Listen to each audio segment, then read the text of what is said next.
Good afternoon everybody, welcome back to another video. Today I am going to show you how you can create a simple normalizing algorithm inside of C++.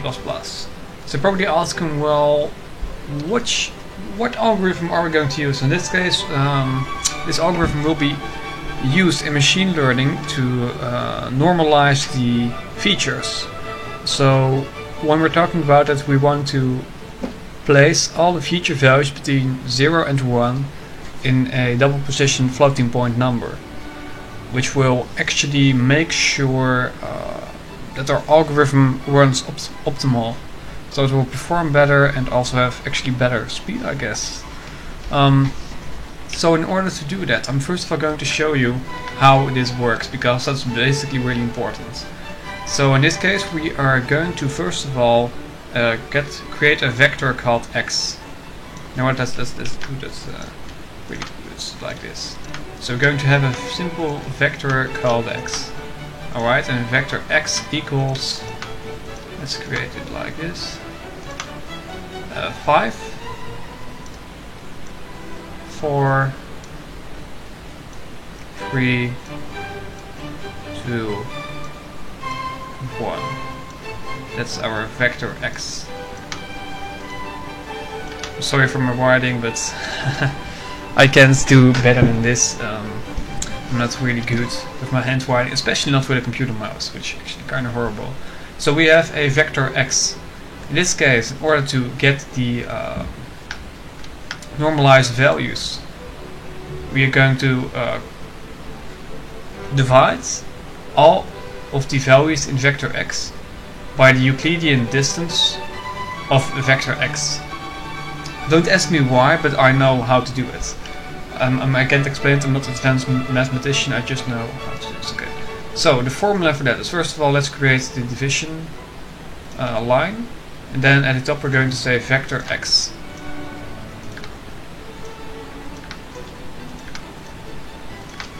Oh, that's not beautiful. Okay, so we have vector x, and vector x will be divided. This is how I learned in high school, but such a thing right there. Then we'll divide it by the Euclidean distance of vector x itself. I will show you how you can calculate it. So let's there's an arrow right here. Probably asking, well, why an arrow? That's just to indicate that it's a vector. So we now get the Euclidean distance, which is basically equal to L to the power of 2. Okay, so this is basically how you normalize the values. So I know this formula is maybe looking a bit strange, but it's actually kind of easy. So let's show you what it actually does. So Euclidean distance of vector x is nothing more than, let me show you. I modified the formula a bit from the course I'm following, because I find it more readable in the way I'm going to show you. So basically the Euclidean distance is equal to the square root, let's make this a bit longer, is equal to the square root of the summation. So let's create the sigma.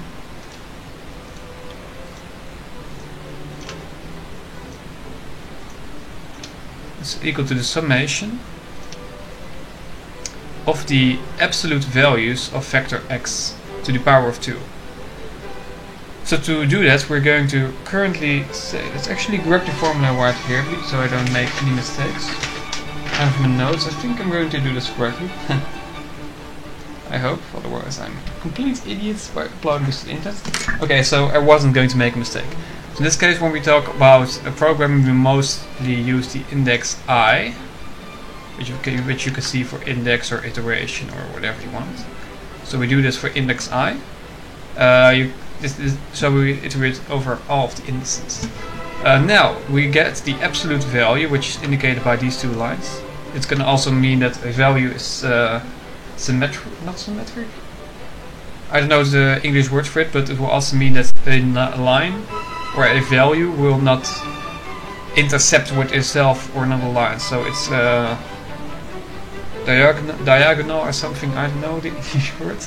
But this will basically be vector x at position I. So let's do that. Where's this j? This is I. So we have I to the power of 2. This is basically the Euclidean distance. It's really simple, so I'm going to show you an example. So in order to calculate this right there, right, what we are going to do is first of all calculate the Euclidean distance. So let's actually create a separate piece of this, so like this. In order to calculate the Euclidean distance of this, we're first of all going to say, okay, well, we want to divide vector x, so we're going to recreate the formula at the moment. So we have vector x right here. We divide it by some kind of value. So in order to calculate this value, as you can see, we have this formula right here. In this case, the summation of all the absolute values to the power of 2, and then the square root of it. So let's do it. We're going to get the square root. So let's actually do this like that. So we get the square root, not the cube roots. This can actually go into really high numbers. They're actually kind of infinite, but at the end will be impossible to calculate. So then what the summation does, this will be repeated for every piece. In this case, when we're talking about these values, we're going to say we want the absolute value. In this case we have 0, 1, 2, 3, 4 elements in the array. We get x element 0 to the power of 2. Then we add x, let's actually make this clear, that's a vector. Then we have x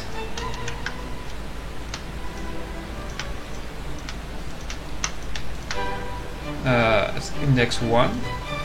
We're going to put the values later on below there. Actually make, ooh, this is going to fit tightly in our working space. It's not good. Like this, okay. So then we're going to add, let's do this a bit more compact, because we need to get to value of index 4 at the end. So we're going to say, let's actually do dot dot. So this x is element 2, and we repeat this for I. So let's add a few dots. Okay, let's continue. There was something else going on. So let's add element 3 and then element 4. X element 3. Got almost power.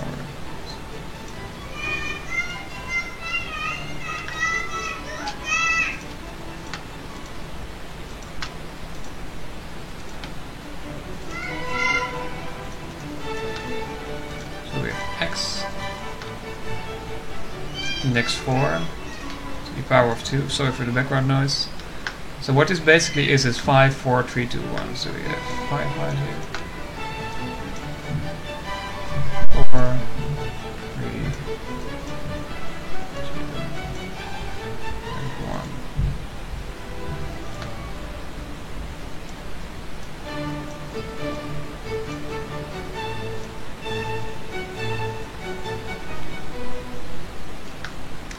Let's add the values.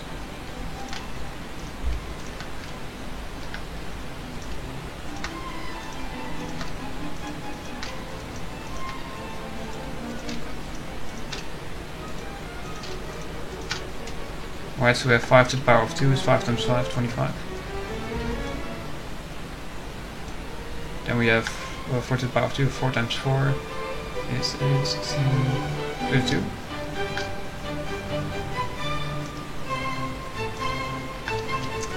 Then we have 3 to the power of 2, which is 9.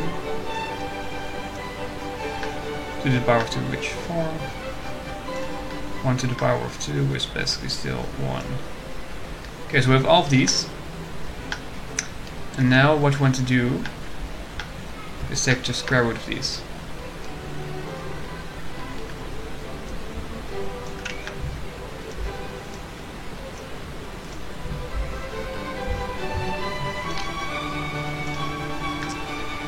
right here we say 25, 32, just 50,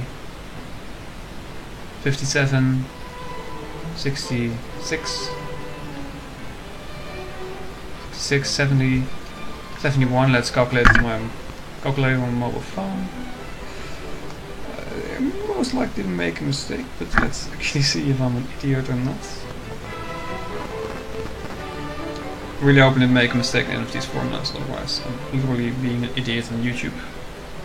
22, 9, 4, and 1.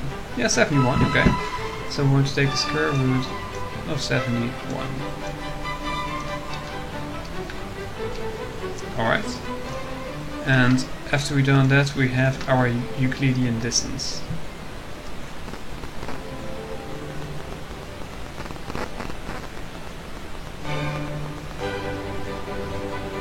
So we're going to take the square root of 71, which results in 8.426.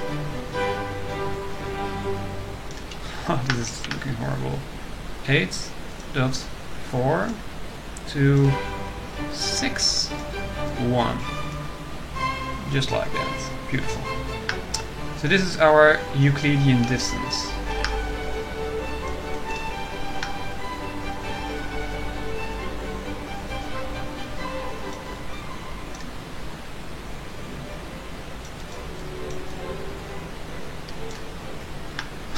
It's not readable at all.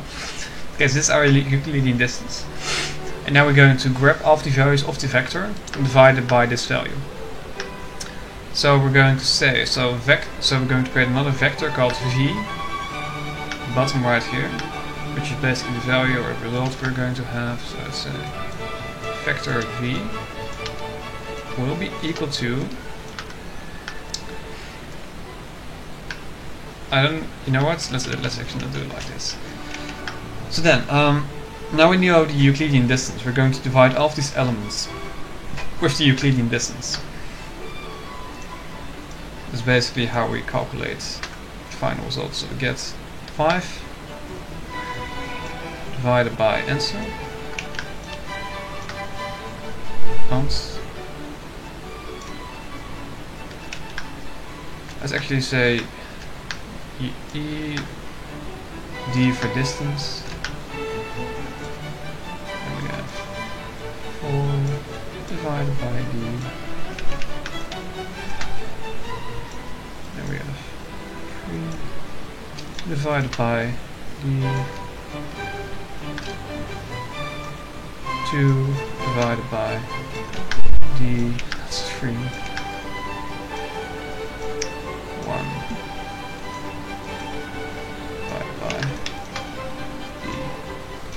That's our results vector. So now we're going to calculate these on my phone.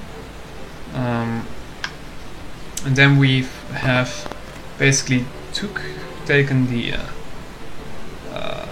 normalized values. Then we create a normalized vector. So we're going to divide 5.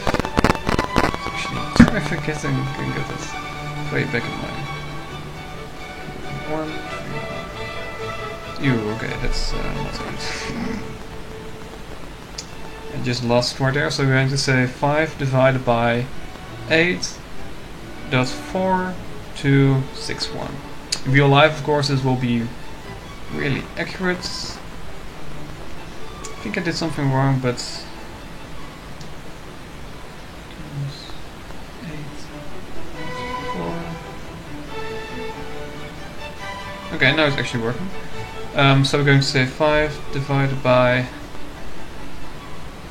8.4261, which is 0.95. I'm going to do it in real detail, so 0.95, and then this will be a comma right there. Let's change the form of phone. 0.47. 0.47. I made a mistake right here. I'm not going to. Oops. Can I erase it or something? How do you erase something again? Not like that. Okay. So this one is wrong, but I don't care at the moment. I want to get to the coding. 0. This one is 0.35. Actually 36. If we round it, then we get to 2. Which will most likely be this one here. So we have 0.23, 0.23. If you really want to know how this works, please do it on your own. And the 0, let's say 0.11. Okay.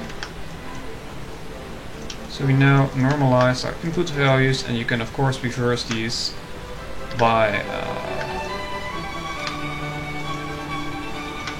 you can of course invert these to the original values by multiplying them with the Euclidean distance. So this is basically what we're going to do. As you can see, it's pretty simple. Let's implement this in C++. I'm pretty sure I didn't make any mistakes. If you did, please comment, because this is not my strongest part if we're talking about skills. So going to create public and private. So in this case, what I find really important, in this case standard normalize will be fit and then transforms some arrays. Not some arrays, vectors in this case, because in C++ machine learning will be using dynamic arrays. Dynamic arrays basically, which are vectors. Not vectors in the way we just use it, but vectors in the way of C++ standard vectors. So in the private we're going to have a double, which is basically a double position floating point value, which is I guess 64 bits. Maybe 128, I don't remember anymore. So going to say S, in this case it will be called Euclidean. I don't know how to spell this. Distance. Let's see what Euclidean. Alright, no? Still wrong? Oh, it's never used. More actions. Typo. Nope. Euclidean distance. I don't care actually about the grammar. Okay, so this is what we have. So we have our Euclidean distance. Then we're going to create a void called fit, which will basically take in a vector called x. This actually includes vector. Alright, so we have our vector. This is actually the really easy part, because it's not that hard to perform this in code. So we have our vector. Give me a second. So a vector based of doubles. Alright. Which will be in reference, in this case, to x. Alright, so fits our normalize.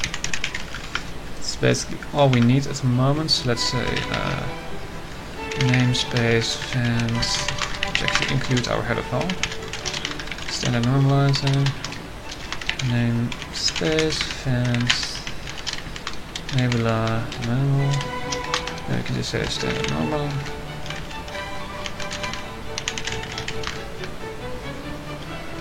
Oops, that's not good. Okay, so void fit will be standard normalizer fit. Just like that. Okay, so in this case, when we take a look at our formula, so right here we're first of all calculating our Euclidean distance. And in order to do that, we're basically getting the summation of all these elements, the real values of it. Yeah, and basically there are absolute values, I know, but when we also do to the power of 2, there will basically always be the absolute values, because -1 to the power of -1 to the power of 2 is equal to 1, so it will always be non-negative. So what we're going to do is create a for loop. So in order to do this, let's create, okay, so for double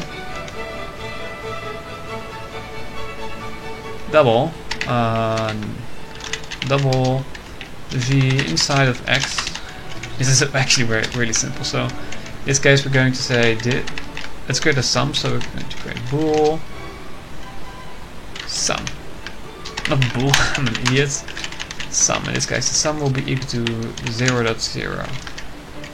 flow or something. I don't remember anymore. This is what the initializer for it was, but this will work. So now we're going to say sum plus is, in this case we're going to do v times 2. V times v basically, which is calculates x to the power of 2. Right, this should do it. So, holy shit, this is easy. Computers, you're freaking amazing. Calculates this. I don't know, sigma. I don't know. For all. I don't know how to do that. So this basically gets our value, and then Jesus, this is simple. Okay, and then calculates square root of it. So in this case, we're going to include math, edge, and then we're going to say this as Euclidean distance, as UD Euclidean distance will be equal to S UD will be equal to sum SCD SQRT. In this case, we're going to get sum. You always don't even have to do this. This is literally a word. This can't be that easy. So you have this, you're calculating the Euclidean distance where's you yeah. It's this easy, it's that easy. So we okay, let's just give a quick attempt. So for standard normalizer, norm in this case. Initialize, right? No? Yeah, I know it's declared right there. Don't we include it? Yeah? Advanced Nebula. Oh yeah, of course we need to do ML. So we're creating a normalizer there. Let's create a small vector. So in this case we're going to create a test vector which contains our same values. So we're going to say double tests, and it will be equal to 5, 4, 3, 2, 1. And of course all of them will be double position floating points. So this. So in this case when we want to fit it, so we're going to say norm.fit. In this case we're going to give a reference to test. Let's actually see if this errors out, and it does. Quite funny. Here we go. So it fitted our can make it constant. Okay. Didn't say that, but I can actually make it constant. This is a constant double reference v.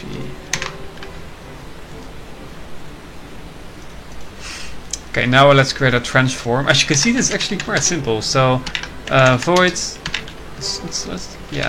void transform const. No, not constant. We just want to do STD vector of double position floating points, reference x, and now transforms an array.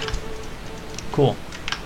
So now in order to perform this, we're going to say, I'm actually going to copy the standard normalizer right here. Now in order to do this, it's also again really simple. Now we're going to say double reference v is equal to, or inside of x, and now in order to modify these, v is equal to times is this SUD.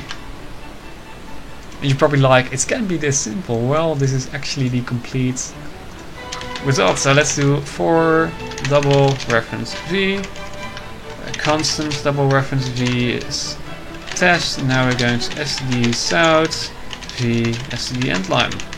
As you can now see, oh, okay, double reference v. We didn't perform a transform. Let's transform test. And if I'm correct, we'll get the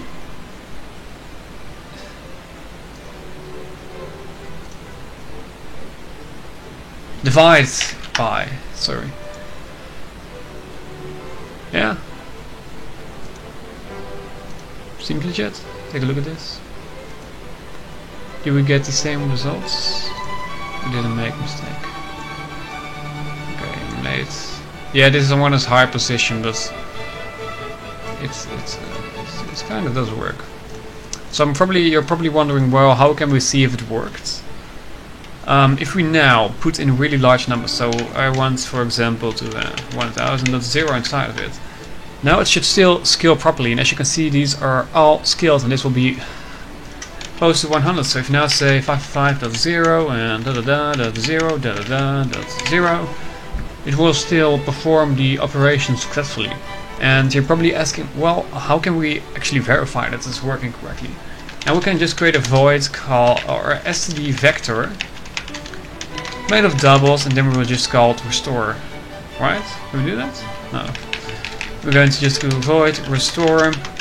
Now we're going to create std vector double reference x and std vector.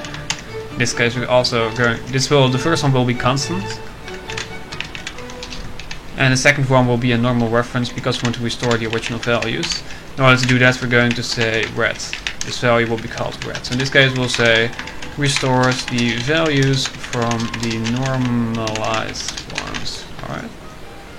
So now, in order to restore these values, we go to our CPP file right here, and we can basically again put the standard normalizer in front of it.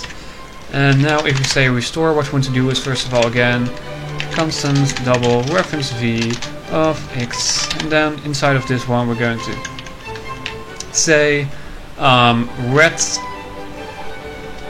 dot pushback. In this case, when we do pushback, we want to push the value to it. So in order to get the original values, we're currently going to say v times this sud times this. Right, and this again should do the job. Okay, so let's call restore. So we're currently saying normalized value. Let's create a vector. std vector double red, which will initialize with nothing. Norm.restore red and test and red. Okay. So now we're going to say the end value. We will have the O value from original. So O is equal to. Okay, I think I'm going to change something.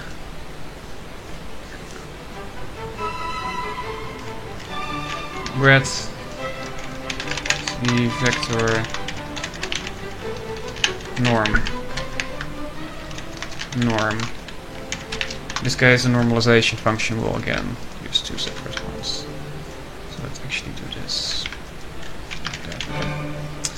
Because transform, we don't want to destroy original data, of course, that's just absurd. So let's say red, let's push back like this.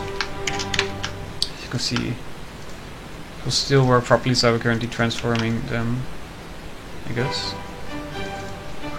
Normalize, so in this case we have our normalized values, and in this case we will pass in that one. Okay, so we have, in this case, normalized. Let's actually do this. So we're going to say int std size, the I is equal to 0, I is low, then test.size, I plus plus, and now we can just say the normalized value will in this case be normalized.add I. The original value will be test.add I. So let's see if it still works. So we're getting an error. Okay, so it's a normalized value, which is working pretty decent to see. Ooh, there's something going wrong. No? Okay.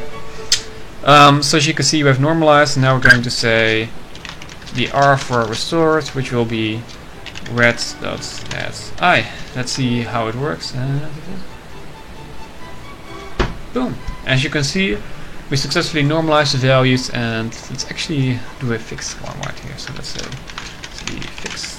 In order to do that, we need to include IO manip inside of our header. execute IO manip. Not actually, we need to do this in the main HTTP file. So IO manip will allow us to manipulate. So let's see, set the precision. In this case, once. Let's say set the precision like that. So now print. Ooh, okay. Oh yeah, you know what? Let's not do this.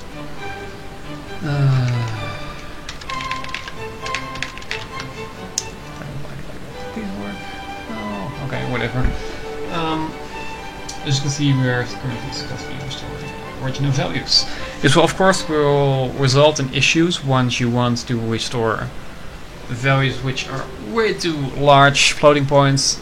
But at the moment, this works perfectly fine, especially with a neural network or perceptron, whatever you want to do. This will be accurate enough, and this is how you create a simple normalizer inside of C++. You probably already understand the mathematics behind this. Thank you for watching, and see you in another video.